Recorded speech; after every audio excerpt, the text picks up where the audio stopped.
अस्सलाम वालेकुम everyone, welcome back to psychology lecture series. Chapter 1 to 17 complete upload हो चुके हैं। करंटली चैप्टर नंबर 18 स्टार्ट किया है, जिसमें क्लिनिकल साइकोलॉजी डिस्कस कर रहे हैं। क्लिनिकल साइकोलॉजी के मोस्ट इंपॉर्टेंट पार्ट पे बात कर रहे हैं, जिसको साइको डायग्नोस्टिक कहा जाता है, और इसके लिए हम DSM-5 TR को फॉलो करते हैं। According to DSM, first category of disorders को न्यूरो डेवलपमेंटल डिसऑर्डर्स कहा जाता है, जो कि अर्ली डेवलपमेंटल पीरियड में स्टार्ट होते हैं। Intellectual developmental disorders, communication disorders and autism spectrum disorders detail में डिस्कस कर चुके हैं अलॉन्ग विद देयर ट्रीटमेंट। आज हम स्टार्ट करने जा रहे हैं नेक्स्ट डिसऑर्डर, यानी attention deficit hyper activity disorder.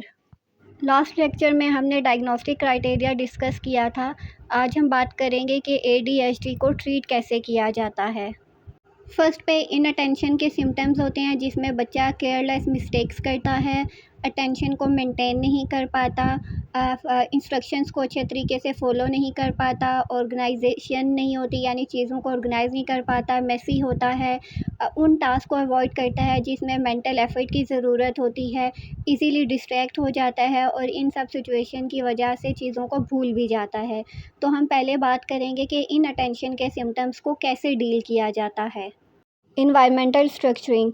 अब चूँकि हम इन बच्चों की अटेंशन पे काम कर रहे हैं, इनकी अटेंशन बहुत जल्दी डिस्ट्रैक्ट हो जाती है, तो पहला काम हमने ये करना है कि जितनी भी डिस्ट्रैक्शंस होती हैं उनको हमने रिड्यूस करना है। फॉर एग्ज़ाम्पल, बच्चे का जो स्टडी एरिया है वो बिल्कुल क्वाइट होना चाहिए। सेकेंडली, जब रूम का डोर ओपन होगा तो बच्चे की अटेंशन ऑटोमेटिकली बाहर की तरफ डाइवर्ट होगी, तो आपने कोशिश करनी है कि रूम का डोर क्लोज़ कर दें, ताकि अगर वो थेरेपी सेशन में है तो बाकी इर्द-गिर्द की चीज़ों से वो डिस्ट्रैक्ट ना हो, क्योंकि इनअटेंशन के साथ-साथ वो हाइपर एक्टिव भी बहुत ज़्यादा होते हैं कुछ बच्चे। तो हमने छोटी-छोटी चीज़ों का ख़्याल रखना है, ठीक है? और इसके लिए सबसे बेहतरीन तरीका ये भी होता है कि आप उस बच्चे की कॉर्नर सिटिंग कर दो। जैसे आपको इमेज में नज़र आ रहा होगा कि बच्चे को आपने इस तरह से डेस्क से ब्लॉक करना है, ठीक है? चेयर पे बिठा के आगे डेस्क उसके क्लोज़ करके रखना है, ताकि अटेंशन के साथ हाइपर एक्टिविटी पे भी काम हो। Then use visual cues, for example sticky notes, charts, colour coded folders, ठीक है? अब चूँकि हम बच्चों के साथ डील कर रहे होते हैं, तो कलरफुल चीज़ें जो हैं वो उनको ज़्यादा फ़ैसिनेट करती हैं, इसीलिए हम कलरफुल टॉयज़ रखते हैं, कलरफुल बुक्स रखते हैं, चीज़ों में जो है वो कलर्स ऐड करते हैं, ताकि बच्चे कलर्स को रिकॉग्नाइज़ कर सकें, ताकि बच्चे कलर्स को यूज़ कर सकें और बच्चे कलर्स की इम्पोर्टेंस को अंडरस्टैंड कर सकें। Second one is task management. Break task into smaller manageable steps, कि जो डिफ़िकल्ट टास्क होंगे, कम्प्लेक्स टास्क होंगे, उसको हमने स्मॉल स्टेप्स में डिवाइड करना है, ठीक है? अब लास्ट लेक्चर में हम ये चीज़ें डिस्कस कर चुके हैं कि चेनिंग क्या होता है, शेपिंग क्या होता है। तो अगर आपने लास्ट लेक्चर्स अटेंड किए हों तो आपके लिए ये चीज़ें अंडरस्टैंड करना और भी ईज़ी रहेगा। तो बच्चे के अकॉर्डिंग जो कम्प्लेक्स टास्क हैं उसको हम स्मॉल टास्क में डिवाइड करेंगे, ठीक है? फॉर एग्जांपल टूथ ब्रशिंग है, तो सबसे पहले हम उसको टूथ ब्रश होल्ड करना सिखाएंगे, फिर हम उसको पेस्ट लगाना सिखाएंगे, उसके बाद फिर हम उसको टूथ ब्रश करना सिखाएंगे, ठीक है? तो ये एक डिफरेंट स्टेप से गुजरता हुआ बच्चा एंड स्टेप पे पहुंचता है। तो ये टूथ ब्रशिंग का जो एक कम्प्लेक्स टास्क होगा, इसको हम स्मॉल स्टेप्स में डिवाइड कर देंगे, फिर बच्चे को सिखाएंगे। Second one is use timer, work for 15 minutes then take a short break, ठीक है? अब बच्चों की, चूँकि हम बच्चे की अटेंशन पे काम कर रहे हैं, तो हम इनसे कॉन्टिन्यूसली ये तो अटेंशन मेंटेन नहीं कर पाते, तो इसीलिए हम खुद से ही टाइमर सेट करेंगे और चंक्स में इनसे काम करवाएंगे, ताकि बच्चे फ्रस्ट्रेटेड ना हो, एंजाइटी ना हो, उनको टेंट्रम्स ना शो करें और ना ही एग्रेसिव हो, बल्कि उनको आहिस्ता आहिस्ता वो ये सीख जाएँ कि अब 15 मिनट्स काम करेंगे, फिर उनको ब्रेक दी जाएगी और वो अपना फ़ेवरेट काम कर सकते हैं, ठीक है? तो इस तरह से करके हम टाइमर के साथ साथ चलते हैं, ताकि बच्चे को मेंटली भी रिलैक्स रखा जाए। रीइंफोर्समेंट टेक्निक्स बहुत ज़्यादा इंपॉर्टेंट होते हैं इन बच्चों के लिए, और ये एक एथिकली प्रूवन चीज़ भी है कि आप रीइंफोर्समेंट के ज़रिए बच्चों से उनका काम करवाते हो। अब ये जितने भी टास्क हमने परफॉर्म करवाने हैं, बच्चे के लेवल के अकॉर्डिंग ही करवाने हैं, ठीक है? तो अब जैसे जैसे बच्चा जो है एक टास्क कंप्लीट करेगा, आप उसको रीइंफोर्स करते हो। फॉर एग्जांपल, अगर उसे चॉकलेट पसंद है, आप उसको चॉकलेट प्रोवाइड करते हो।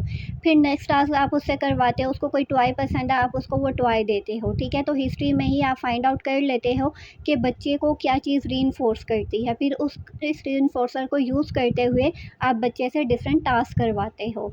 Second one is token economy. Earn point for finishing task, exchange for privileges. ठीक है, जैसे जैसे बच्चा टास्क को अच्छे से परफॉर्म करता है, करेक्ट रिस्पॉन्स करता है, वैसे ही आप उसको टोकन ऑफ अप्रिसिएशन देते हो। Next is attention training. इसके लिए आप डिफरेंट गेम्स एक्टिविटीज़ जो है वो यूज़ कर सकते हो ताकि बच्चे की अटेंशन मेंटेन रहे। ठीक है, फॉर एग्जांपल एक थ्रेड है और उस पे आपने बच्चे से बीड्स ऐड करवाने हैं। ठीक है, अब वो बीड्स जो है वो आपने कलरफुल रखने हैं ताकि बच्चा उस एक्टिविटी में इंगेज रहे। ठीक है, तो फिर वन बाय वन आपने उसको बीड्स पकड़ाना है, वो डालेगा। आपने बीड्स उसको देने हैं, वो फिर उसमें डालेगा। ठीक है, तो इससे क्या होता है, एक तो बच्चा माइंडफुल रहता है, दूसरा उसकी अटेंशन स्पैन इंक्रीज़ होता है, थर्ड पे वो दूसरों को इंटरप्ट किए बगैर अपना काम जो है वो करता है, तो आहिस्ता आहिस्ता वो चीज़ों को लर्न करता है। Next one is hyper activity symptoms, for example fidgeting, living seat, running, restless and excessive talk. ठीक है, अब ये बच्चे की जो है ना, वो बच्चा एकदम से सीट जो है ना वो छोड़ देता है, मतलब बाहर की तरफ भाग जाता है। तो सबसे पहले आपने उसका सीटिंग अरेंजमेंट ऐसे करना है कि बच्चा एट वंस जो है वो भाग ना सके। ठीक है, फॉर एग्जांपल चेयर के बिल्कुल आगे जो है आप डेस्क रख दें ताकि बच्चा एकदम से अपनी सीट छोड़ के भाग ना सके। सेकेंडली, आप उसकी कॉर्नर सीटिंग करवा सकते हो ताकि बच्चा जो है वो ब्लॉक हो जाए एक तरह से, और वो अपनी सीट को जब चाहे छोड़ ना सके। ठीक है, तो ये छोटी छोटी टेक्निक्स होती हैं जिनके थ्रू आप हाइपर एक्टिविटी को मैनेज करते हो।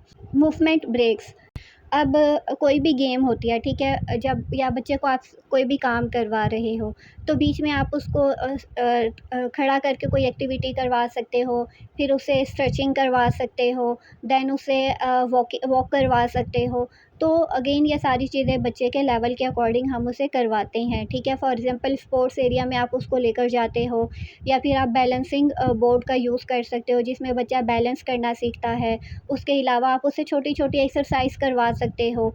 तो ये जो टास्क होते हैं ना, ये आप उनको अर्ली मॉर्निंग में करवाते हो ताकि बच्चे को पता चले कि अर्ली मॉर्निंग हम लोग एक्सरसाइज़ वगैरह करते हैं। Then channelling energy. जो नेगेटिव वे में बच्चे अपनी एनर्जी को वेस्ट कर रहे होते हैं, उसी को आप पॉजिटिव में कन्वर्ट कर सकते हो। फॉर एग्ज़ाम्पल बच्चा फिंगर ट्विस्ट कर रहा है, हैंड ट्विस्ट कर रहा है और हैंड फ्लैपिंग कर रहा है, तो उसके लिए आप क्या कर सकते हो कि आप उसको एक स्ट्रेस बॉल उसके हाथ में दे देते हो और उसको बॉल पे प्रेशर डालना सिखाते हो ताकि वो नेगेटिव एनर्जी को पॉजिटिव में कन्वर्ट करे और बॉल के साथ खेले, बॉल को टच करे, और अपनी फ़ाइन मोटर स्किल्स जो हैं वो भी इस तरह से उसकी स्ट्रॉन्ग हो जाती हैं। एंड अगेन इन बच्चों को हम स्पोर्ट्स एक्टिविटी में इन्वॉल्व करते हैं, जैसे हम क्रिकेट उनको खिलाते हैं। क्रिकेट में आपको पता है 3 से 4 लोग होते हैं, या 3 से 4 बच्चों को हम इन्वॉल्व करते हैं। एक बच्चा बैटिंग करता है, एक बच्चा बॉलिंग करता है, एक बच्चा बॉल इधर-उधर जाती है उसको लेकर आता है। तो इस तरह से करके हम बच्चे को दूसरे बच्चों के साथ इंगेज भी करना सिखाते हैं ताकि बच्चा माइंडफुल रहे, बच्चे की अटेंशन मेंटेन रहे, बच्चा टर्न टेकिंग सीखे, बच्चा वेटिंग सीखे। तो एक स्पोर्ट की वजह से आप इतनी ज़्यादा इतने एरियाज़ पे उसके काम कर रहे होते हो। उसके अलावा पॉजिटिव रीइंफोर्समेंट यूज़ करते हो, जैसे हमने पहले भी बात की, प्रेज़, काम सिटिंग एंड क्वाइट प्ले, कि जब बच्चा आराम से बैठ रहा है, सिटिंग स्पैन आहिस्ता-आहिस्ता उसका इंक्रीज़ हो रहा है, तो वहाँ पे आपने उसको पॉजिटिव रीइंफोर्समेंट लाज़मी प्रोवाइड करना है। ठीक है, वो खामोशी से खेल रहा है, तब भी आपने उसको प्रेज़ करना है, फ़ेवरेट टॉय देना है, फ़ेवरेट स्पोर्ट्स में उसको इन्वॉल्व कर लेना है ताकि बच्चा इन बिहेवियर्स पे स्ट्रॉन्ग हो जाए, इंडिपेंडेंट हो जाए, एम्पावर हो जाए और उसको प्रैक्टिकल लाइफ में कहे बगैर यूज़ करे। लास्ट पे हमारे पास आता है impulsivity symptoms, blurting answers, interrupting, not waiting time. ठीक है, फॉर एग्जांपल कि बच्चा जो है वो सवाल ख़त्म होने से पहले ही जवाब देना शुरू कर देता है और दूसरे बच्चों को इंटरप्ट करता है, आवाज़ों से इंटरप्ट कर सकता है, उनका टॉय उनसे लेकर उनको इंटरप्ट कर सकता है। उसके अलावा अगर बच्चे किसी गेम में इंगेज हैं तो उसकी कोशिश होगी कि वो पहले परफॉर्म करे। ठीक है, तो बच्चे की इन चीज़ों पे भी हम लोग काम करते हैं। For example drill training, practice, stop, think, act, pause before responding. Use games that encourage waiting, board gamings, turn taking games. ठीक है, फॉर एग्जांपल जिस तरह हम लोगों ने क्रिकेट की बात की है, क्रिकेट में अगर देखा जाए तो हर एक की कोशिश होती है कि वो बैटिंग करे। ठीक है, as compare to bowling and running वगैरह। तो अब यहाँ पे बच्चे की जो है उसको हम आहिस्ता आहिस्ता वेट करवाएंगे। ठीक है, पहले एक बच्चा खेल रहा है तो सेकंड बच्चे को हम लोग बॉलिंग करना सिखाएंगे और थर्ड बच्चे को हम वेटिंग पे रखेंगे, ठीक है। फिर जो थर्ड बच्चा वेटिंग पे है, फिर हम उसको क्रिकेट पे लेकर आएंगे, मतलब बैटिंग पे लेकर आएंगे, उससे बैटिंग करवाएंगे। और जो बच्चा बैटिंग कर रहा है उसको बॉलिंग पे लेकर आ जाएंगे, और जो बॉलिंग कर रहा है उसको वेटिंग पे लेकर आ जाएंगे, ठीक है। तो साथ साथ इन बच्चों को वेट करवाते हैं हम, ताकि वो खामोशी से खेलना सीखें, वो अपनी बारी का इंतज़ार करना सीखें, अपनी बारी पे वो खेलना सीखें, ठीक है। तो अगेन के गेम एक है, लेकिन टारगेट हमारी डिफरेंट चीज़ें हो रही हैं।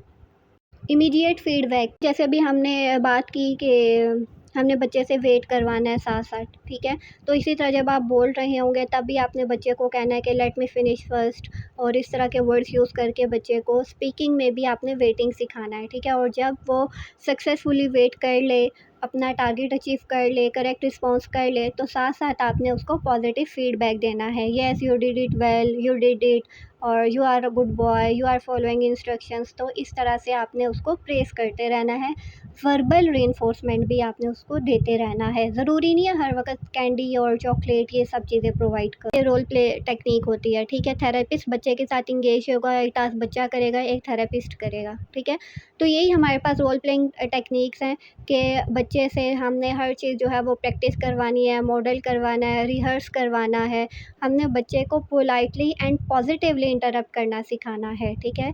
तो जैसे हमने बच्चे से इंटरेक्ट कैसे करना है, वेज़ ऑफ़ इंटरेक्शन क्या होते हैं, ये भी हम इंशाल्लाह एक वीडियो में डिस्कस करेंगे, ताकि आपको पता चले कि बच्चा जब आपके पास आ रहा है तो आपने इंटरेक्ट किस किस तरीके से करना है। जैसे बच्चे को आप किसी क्लास में लेकर जा रहे हैं, ठीक है, तो फर्स्ट पे आपने उसको नॉक करना सिखाना है।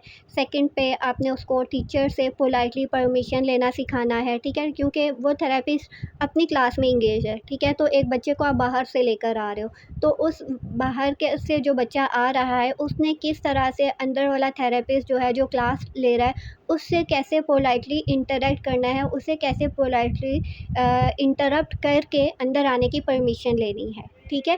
तो ये छोटी-छोटी टेक्निक्स हम इन बच्चों को सिखाते हैं। Then visual and verbal cues की भी हम बात कर चुके हैं। जैसे फ्लैश कार्ड्स आपने लेने हैं, उस पे डिफरेंट साइंस बने होंगे, जैसे हेलो कैसे करना है, उस पे हैंड वेव बच्चा कर रहा होगा, ठीक है। फिर स्टॉप कैसे करना है हाथ की मदद से, और हाई फाई कैसे करना है। क्लास में अगर पार्टिसिपेट करना है तो हैंड कैसे रेज़ करना है, ठीक है। तो ये छोटी-छोटी चीज़ें अगेन आपने बच्चों को सिखानी है, जो कि आप वर्बली भी उनको सिखा सकते हैं, और फ्लैश कार्ड्स पे बने बच्चे जो एक्ट कर रहे होते हैं उसके थ्रू भी आप इन बच्चों को सिखा सकते हो। लास्ट पे कुछ जनरल बिहेवियर स्ट्रेटजीज़ हैं, for example parent management training. Parents को भी ट्रेन करते हैं कि उन्होंने बच्चों के साथ कैसे डील करना है, क्योंकि स्कूल में तो थेरेपिस्ट बच्चे से डील कर रहा है, लेकिन घर में बच्चे से कैसे डील करना है ये पेरेंट्स को पता होना चाहिए, ताकि बच्चा फ्रस्ट्रेटेड ना हो, एग्रेसिव ना हो, टेंट्रम्स ना शो करे। Next is consistency and routine, fix daily schedule, same time for meals, homework, bed time, ठीक है। तो बच्चे को स्केड्यूल को फॉलो करना सिखाते हैं। Use calendars and planners to build predictability, ठीक है। अगेन बच्चे के लेवल के अकॉर्डिंग हम ये सारी चीज़ें यूज़ करेंगे। नेक्स्ट हमारे पास मॉडलिंग एंड शेपिंग आता है, ठीक है। अब आप बच्चे का बहुत बेसिक लेवल है, ठीक है। आप टॉयज़ की मदद से आप उसको एक टॉवर बनाना सिखाते हो, तो एक ब्लॉक आप रखोगे, एक ब्लॉक बच्चा रखेगा, ठीक है। एक ब्लॉक आप सेकंड ब्लॉक आप रखोगे, बच्चा आपको कॉपी करके सेकंड ब्लॉक रखेगा। आप थर्ड ब्लॉक रखोगे, बच्चा आपको कॉपी करके थर्ड ब्लॉक रखेगा। तो इस तरह करते-करते एक आपका टॉवर बन जाएगा, और फिर बच्चा जो कॉपी करके ब्लॉक्स पे ब्लॉक्स रखता जा रहा है, एक टॉवर उसका बन जाएगा, ठीक है। तो आप मॉडल कर रहे हो, वो आपको इमिटेट करके अपना ब्लॉक बना रहा है, सॉरी टॉवर बना रहा है, ठीक है। तो बच्चे को आप मॉडल भी करके सिखाते हो जहाँ पे बच्चे को समझ नहीं आ रही होती। देन लास्ट पे हमारे पास शेपिंग आता है। शेपिंग में क्या होता है कि आप हर करेक्ट रिस्पॉन्स पे बच्चे को रीइंफोर्स करते हो, ठीक है। फॉर एग्जांपल कोई भी कॉम्प्लिकेटेड टास्क था, आपने उसको स्मॉल स्टेप्स में डिवाइड किया, तो जब बच्चा एक स्मॉल टास्क को, एक स्मॉल स्टेप को फुलफ़िल करेगा, आपने उस पे उसको प्रेज़ करना है। Last is clear instructions. For example जब आप टॉवर बना रहे हो, ठीक है, तो आपने बच्चे को साथ-साथ क्या बोलना है, डू दिस, एक ब्लॉक आपने रखा, देन उसने भी ब्लॉक रखा आपको कॉपी करके, देन फिर आप उसको सेकंड ब्लॉक रखने से पहले कहते हो डू दिस, फिर वो भी आपको बिहेवियर को कॉपी करता है, ठीक है। तो इस तरह से करके आपने बिल्कुल शॉर्ट इंस्ट्रक्शंस देनी है, डू दिस, डू दैट, से हाय, हेलो, गुड बाय, इस तरह से करके बिल्कुल short and clear cut instructions. ADHD से रिलेटेड अब आपका कोई भी सवाल हो आप कमेंट्स में पूछ सकते हैं। So see you in the next video with new psychological disorder. Till then take care. अल्लाह हाफिज़।